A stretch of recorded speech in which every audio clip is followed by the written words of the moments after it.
1866, and up to about into the 1920s, black folk had the greatest economic achievement they've ever had in this country. Even though it didn't occur under integration, it occurred under segregation. Those black folk had managed to acquire over 20 million acres of land, according to the United States Census in 1920. 20 million acres of land.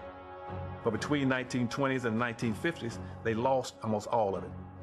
Back in the 1920s up to the 1940s, we had black broom factories, we had black mattress factories. Almost every black major city had at least 2 cab companies. We had black bus companies. We had black shipyard up here in Baltimore. When I say black bus lines, I'm not talking about just having 3 or 4 buses. We had over 500 buses. And this is in Winston-Salem, North Carolina.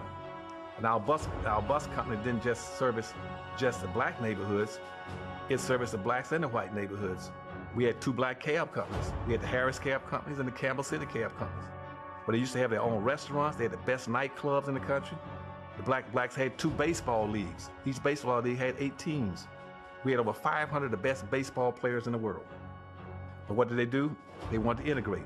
So as soon as they put Jackie Robinson on the Brooklyn Dodgers, black folks said, we'll give up all of our black baseball leagues, black teams, and all our black players, and we can just get one black boy to play on a white team. Black Americans were gung-ho about integration because we thought that would be our passport to freedom. We equated integration with freedom. That scared whites to death. And see, at that time you had whites, a lot of these white separate communities. You had white Polish communities, you had white Jewish communities, you had white Italian communities, you had white Irish communities. And white folks said, well, if these blacks are going to integrate, we're going to come together and organize as a unit. And so white folk then dropped all their little communities and said, no, we're going to organize as a one white block.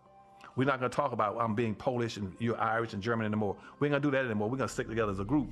Because we're not going to let all these blacks come and penetrate us. Because we were doing things and becoming self-sufficient, that became a threat. So instead of them just coming out and attacking, because they couldn't just come out with an all-out attack, we were a little bit too strong for that, and we would have fought back, and there would have been a civil unrest that would have definitely undermined the security of the country. Instead, they said, well, let's invite them into a place that they've always coveted, and that is into the white estuaries of power, into the white citadels of power. Let us make sure we bring them in and incorporate them to us, and therefore, being that they're going to have to buy their facilities and all their materials from us, they're going to have to interface with us anyway, they're going to dress like us, act like us, and we will take the best of what they have and capitalize eventually and take it over. We will have quelled or stopped any threat or competition to our business, and that's exactly what they did. So black folks stripped themselves of all their resources, they stripped themselves of their unity, they stripped themselves of the role model when all blacks used to live together. Then they had their own role models. All the doctors and lawyers and teachers with the black lived all together.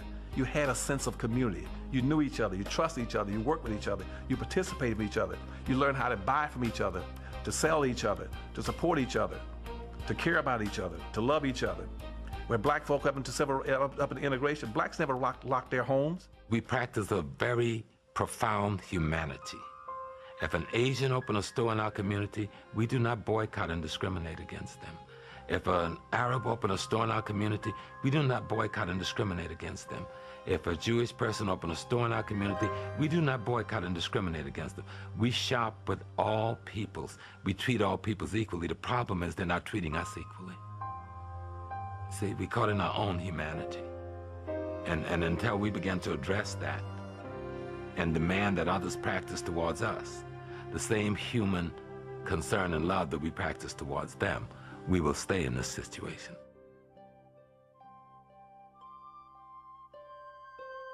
Durham, North Carolina was the most progressive and best black Wall Street we had in America.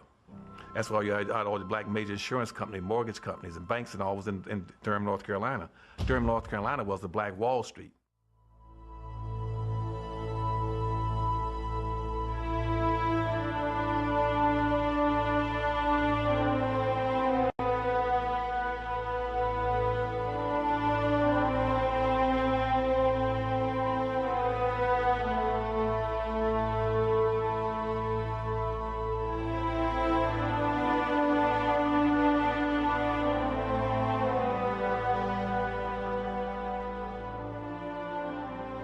Tulsa race riot.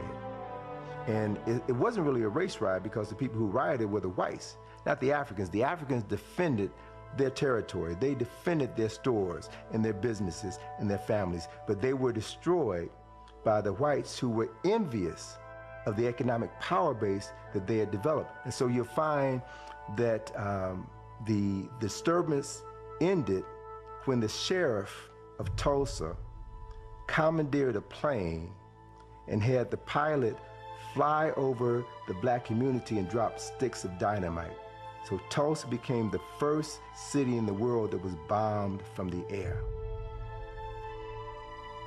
It was also a way to destroy the ability for a black competition, because essentially the world knew what was happening in the United States to black people, and they were going to give deference to black businesses, in Europe even, because France was ready to do business with Tulsa, Oklahoma. England was ready to do business with Tulsa, Oklahoma, except there are certain parts in Parliament that did not want that. Canada was ready to do business. South America was ready to do business with South. All of Africa, we were ready to essentially undermine what those cotton plantations had built up in the form of commerce for the United States. And they had to make sure that that was destroyed. There was a group from Tulsa, an R&B group from Tulsa, the Gap Band, had a song called You Dropped the Bomb on Me, Baby. It's about the Tulsa riot. Gap Band, GAP. GAP are the initials for the streets Greenwood, Archer, and Pine, which was the hub of Black Tulsa Business District. They have this whole thing that black people get handouts, that black people are dependent on the government. Black people, if we're going to be very honest, black people have never got anything specifically from our government at the exclusion of another group. Never. Black people have never got any kind of welfare benefits at the exclusion of another group. Black people have never gotten affirmative action at the exclusion of another group. Affirmative action benefits white women more than anybody. Slavery was affirmative action. Slavery was affirmative action. Jim Crow segregation was affirmative action. It was rewarding those people who had certain kind of skin complexion. That's what it was for. Affirmative action was written to be corrective action. C-O-R-R-E-C-T-I-V-E, corrective. Corrective action for what? For something that the government has consistently done to impede, to exploit, to degrade, and to degenerate a specific group of people. That's what it was written for. It had nothing to do with gender, handicap, senior citizens, gays, midgets, humpbacks, just black people. That's the only people the government had systematically at all levels, from the state, county, and federal level, had gone out of their way to pass laws, slave codes, and see, blacks couldn't get out of slavery because of the federal government. The average black business can't even get the capital to present itself to the black population that the other people can get the capital to do. Now, one would ask the question, how can all these poor immigrants come to this country and have all this capital? If they had that capital, why did they leave home? And if they didn't have the capital when they left home, how are they getting this capital here when they have no credit records and they have no paper trail and they have no, so who's capitalizing them? And I think if we begin to look at that question, we'll begin to get to the bottom of what's going on in the black community.